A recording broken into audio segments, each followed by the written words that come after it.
Hello everyone, welcome back to this channel.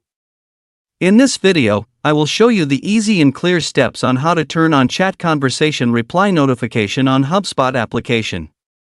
So how to turn on chat conversation reply notification on HubSpot application? Make sure you keep watching this video until the end. Let's get started right away.